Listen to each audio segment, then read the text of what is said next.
Hi hello నమస్తే welcome to our channel this is Amala. ప్రస్తుతం మనతో మాట్లాడడానికి సీనియర్ జర్నలిస్ట్ దాము బాలాజీ గారు ఉన్నారు. వారితో మాట్లాడదాం. Hi sir. Hi. Hindupuram MP Gorantla Madhav తనకి ఈసారి ఎంపీ సీట్ ఇవ్వటం లేదు జగన్. ఎందుకు, దానికి గల కారణం ఏంటి సార్? గోరంట్ల మాధవ్కి షాక్ ఇచ్చాడు జగన్ అని చెప్తున్నారు. ఇది నిజానికి ఇప్పటి వార్త కాదు, గత కొంతకాలంగా వస్తుంది. ముఖ్యంగా గోరంట్ల మాధవ్ ఆ మధ్యకాలంలో ఒక స్కాండల్లో ఇరుక్కున్నాడు. అది మనకందరికి తెలిసిందే. తను ఎవరితోనూ ఒక వీడియోలో న్యూడ్ కాల్లో మాట్లాడిన ఇది బయటకు వచ్చింది. మొదట బుకాయించారు, ఇదంతా తెలుగుదేశం చేసింది అని చెప్పారు. బట్ తర్వాత అయితే గట్టిగా దానికి ఆయన సమర్థించుకోలేకపోయాడు. అదైతే బయటికి వచ్చింది, ఆయనకి బాగా వ్యతిరేకత వచ్చింది. అయితే ఆయన కురబ కులం కావడం, హిందూపురం నియోజకవర్గంలో ఆ సామాజిక వర్గం బలంగా ఉండడం సంఖ్యరీత్యా, అందువల్ల జగన్ ఇమ్మీడియట్గా ఆయన్ని తీసేయడానికి జంకాడనేది చెబుతారు. ఎందుకంటే ఆ కుల సంఘం వాళ్ళంతా అప్పుడు కూడా ఆయన్నే సపోర్ట్ చేస్తూ ర్యాలీలు చేయడం, సభలు పెట్టడం ఇవన్నీ కూడా చేశారు మాధవ్ని. సో ఆ రకంగా ఆయనకి అప్పుడు జగన్ కూడా పిలిచి మాట్లాడారని చెప్పారు. కానీ తర్వాత తన ప్రవర్తన మార్చుకున్నాడు అని చెప్తున్నారు. బట్ ఏదేమైనా ఆయనకైతే ఈసారి సీట్ ఇవ్వకపోవచ్చు. ఆయన కూడా ఈరోజు మాట్లాడుతూ నాకు సీట్ ఇస్తారా లేదా అనే దానికి సంబంధించి నా దగ్గర సమాచారం లేదు, నాకు సీట్ ఇవ్వకపోయినా నేను ఒక క్రమశిక్షణ కలిగిన సైనికుడుగా నేను ఎవరికి సీట్ ఇచ్చినా వాళ్ళ గెలుపు కోసం పోరాడతాను, కృషి చేస్తానని ఆయన స్టేట్మెంట్ ఇచ్చాడు. మరి ఏం జరుగుతుందనేది చూడాలి. అయితే దీంతోపాటు ఓవరాల్గా ఏంటంటే జగన్ ఇప్పుడే కాదు 1.5 year నుంచి కూడా అనేక మంది ఎమ్మెల్యేల పనితీరు మీద ఆయన నిఘాబెట్టడం, నివేదికలు తీసుకోవడం, ఇటు ఇంటెలిజెన్స్ నివేదిక, ఇటు ఐపాక్ నివేదిక, ఇటు తన సలహాదారుల ద్వారా నివేదిక, ఇలా దాదాపు ఒక 4-5 నివేదికలు ఆయన తెప్పించుకోండి, మొత్తం క్రాస్ చెక్ చేసుకొని ఆ ఎమ్మెల్యేల ముందు నివేదికలను పెట్టి మీ పనితీరు ఇలా ఉంది, మీ రేటింగ్ ఇలా ఉంది, మీరు దీన్ని మెరుగుపరుచుకుంటే నేను మీ సీటు కంటిన్యూ చేస్తాను, లేకపోతే మాత్రం నన్ను బ్లేమ్ చేయకండి, నాకు మిమ్మల్ని తీసేయాలని లేదు, కానీ గెలవరు అని నాకు నివేదికలన్నీ చెప్తున్నప్పుడు నేను తీసేయక తప్పదు. ఎందుకంటే గెలుపు అనేది ముఖ్యం. గెలిస్తే మీకు నేనేమన్నా చేయగలను, తర్వాత మిమ్మల్ని కంటిన్యూ చేసి నేను ఓడిపోయినా నాకు నష్టం, మీకు నష్టం, ఆలోచించండి, మీరు మెరుగుపరుచుకోండి, మీకు ఇంకా టైం ఉందని ఆయన అనేకసార్లు చెప్పాడు. బట్ మెరుగుపరుచుకోలేని పరిస్థితి ఒకటి. రెండవది ఏంటంటే సామాజిక సమీకరణాలను కూడా జగన్ ఈసారి మారుస్తున్నాడు. అంటే ఒక రకంగా సోషల్ ఇంజనీరింగ్ చేస్తున్నాడు. ప్రధానంగా ముఖ్యంగా బీసీలకు పెద్దపీట వేయాలనేది జగన్ ప్లాన్గా చెప్తున్నారు. గతంలో ఎన్టీఆర్ కూడా ఇదే పని చేశాడు. అందుకని తెలంగాణలో ఇప్పటికి కూడా బీసీలో తెలుగుదేశం అంటే అభిమానం ఉండడానికి కారణం ఏంటంటే అనేక మంది సామాన్యమైన బీసీల స్థాయి వ్యక్తుల్ని రాష్ట్ర స్థాయి నాయకులుగా ఆయన మార్చేశాడు. జగన్ కూడా 2019లో కూడా కొంతవరకు ప్రయోగం చేశాడు. ఇప్పుడు బీసీలకి పెద్దపీట వేయాలి, ఎందుకంటే మొత్తం జనాభాలో సంఖ్య చూసినప్పుడు బీసీలు మెజార్టీగా ఉంటారు. సో అటువంటి ఒక సోషల్ ఇంజనీరింగ్ చేయాలనేది జగన్ ప్లాన్.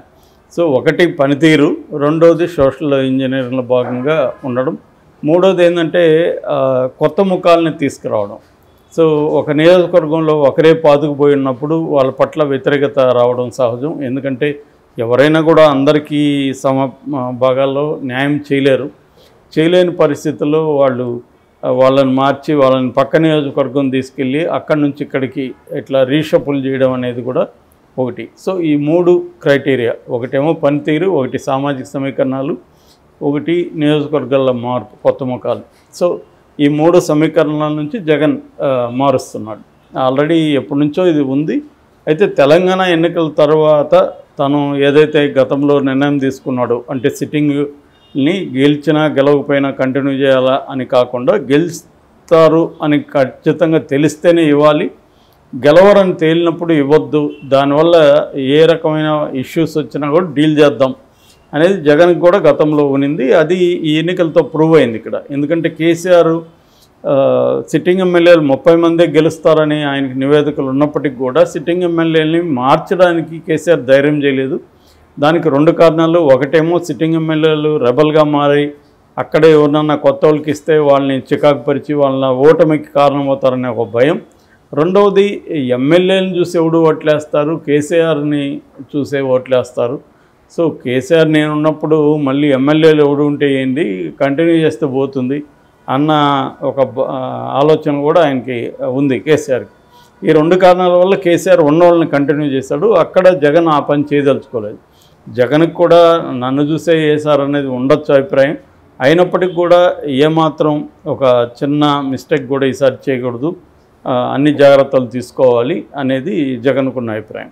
కాకపోతే ఇక్కడ జగన్ మీద వచ్చిన విమర్శ ఏంటంటే, దాదాపు నువ్వు 40-50 మంది ఎమ్మెల్యేలని మారుస్తున్నామంటే అర్థం ఏమిటి? 40-50 మంది ఎమ్మెల్యేలు పనితీరు బాగాలేదనే కదా. సో పనితీరు 40-50 మంది ఎమ్మెల్యేల పనితీరు బాగాలేదంటే అర్థం ఏమిటి? వైసీపీ ప్రభుత్వ పనితీరు బాగాలేదనే కదా, అంటే నీ పనితీరు బాగలేదనే కదా వస్తుంది. సో నువ్వు నీ బ్లేమ్ని తీసుకెళ్ళి వాళ్ళ మీద వేస్తున్నావు అన్న విమర్శ కూడా వస్తుంది. ఇది 40 మంది బాగాలేదంటే అర్థం మొత్తం ప్రభుత్వం బాధ్యత వహించాలి, కానీ వాళ్ళని ఇండివిజువల్గా బాధ్యుల్ని ఎలా చేస్తున్నావు, నువ్వు ఏం చేస్తున్నావు మరి పనితీరు బాగాలేకపోతే ఇన్ని రోజులు అనే విమర్శ కూడా జగన్ మీద వస్తుంది. బట్ జగన్ అవన్నీ పట్టించుకునే పరిస్థితిలో లేడు. ఇదేంటంటే ఇవాళ టఫ్గా ఉంది అక్కడ సిచ్యువేషను. ఇటు జనసేన తెలుగుదేశం కలవడం వల్ల ఏమవుతుందంటే ఒక బిగ్ ఛాలెంజ్ జగన్కి వెళ్తుంది. వీళ్ళిద్దరి కాంబినేషన్ స్ట్రాంగ్గా ఉంటుంది. అట్లాగే 5 ఏళ్ళు పరిపాలన ఉండడం వల్ల బలమైన ప్రతిపక్షం, బలమైన మీడియా ఉండడం వల్ల జగన్ పట్ల ప్రజా వ్యతిరేకత కూడా బలంగానే ఉంది. నిజానికి ఉచిత పథకాలు, ఉచిత హామీలు సరిగ్గా అమలు చేయకపోతే వ్యతిరేకత వస్తుంది. ఇక్కడ జగన్ విషయంలో అమలు చేశాడని వ్యతిరేకత వస్తుంది. అదొక విచిత్రమైన పరిస్థితి. సో ఎందుకంటే ఆ పథకాలు అందని వాళ్ళు కావచ్చు, మిడిల్ క్లాస్ వాళ్ళు కావచ్చు, అర్బన్ ఎడ్యుకేటెడ్ కావచ్చు, ఇట్లా పథకాలు ఇట్లా ఇచ్చేయడం కరెక్ట్ కాదు, సోమరిపోతులను తయారు చేస్తున్నారు, రకరకాల కారణాలతో రకరకాల ఆర్గ్యుమెంట్స్తో వాళ్ళు దూరం అయ్యే పరిస్థితి ఉంది. అందుకని ఏంటంటే జగన్ దీన్ని అధిగమించడానికి, తన వ్యతిరేకతను మిటిగేట్ చేసుకోవడానికి రకరకాల ప్రయోగాలు చేస్తున్నాడు. అందరూ భాగమే ఈ మార్చడం అన్నమాట. అలాగే ఇప్పుడు ఆల్రెడీ 11 మందిని మార్చాడు, మనం ఆల్రెడీ చెప్పుకున్నాం. ఉభయ గోదావరి జిల్లాలో కూడా కొంతమందిని మారుస్తున్నాడు, వైజాగ్లో కూడా మార్చే అవకాశం ఉంది. ఇప్పుడు అనంతపురంలో కొన్ని పేర్లు బయటకు వచ్చాయి.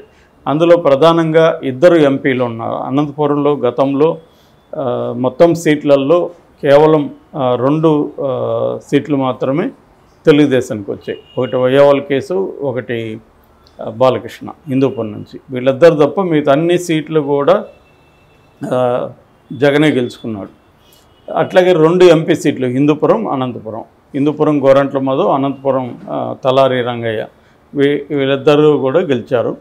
సో ఇప్పుడు వీళ్ళిద్దరినీ కూడా ఎంపీగా కంటిన్యూ మళ్ళీ వీళ్ళకి టికెట్లు ఇవ్వదలుచుకోలేదని చెప్తున్నారు. నిజానికి రంగయ్య పట్ల ఎటువంటి నెగిటివిటీ లేదు అక్కడ. బట్ అయినా కూడా ఆయనకి ఈసారి టికెట్ వద్దనుకుంటున్నారు. ఆయన బదులుగా మాజీ మంత్రి శంకర్ నారాయణ అక్కడికి తీసుకురావాలని అనుకుంటున్నారు. రంగయ్యకి ఎమ్మెల్యేగా ఆఫర్ ఇచ్చినట్టుగా తెలుస్తుంది. మరి రంగయ్య ఎమ్మెల్యేగా యాక్సెప్ట్ చేస్తాడా లేదా అనేది ఇంకా తేలలేదని చెప్తున్నారు. ఈయనకి మాత్రం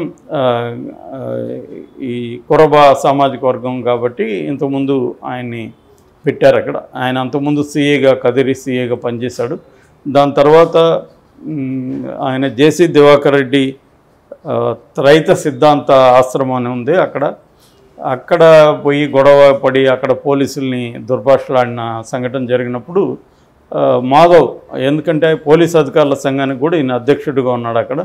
సో ఈయన ఓపెన్గా వచ్చి నీ 4 చీరేస్తానని ఆయన్ని జేసీ దివాకర్ రెడ్డిని మాట్లాడడం, దానివల్ల ఒక రకమైన హీరోషిప్ ఈయనకు వచ్చింది. ఇంత డేరింగ్గా జేసీ దివాకర్ రెడ్డికి వ్యతిరేకంగా ఒక పోలీస్ అధికారి, సిఐ స్థాయి అధికారి మాట్లాడాడంటే, ఇవన్నీ వచ్చినప్పుడు ఆయనకి టికెట్ ఇద్దామని జగన్ అనుకోవడం.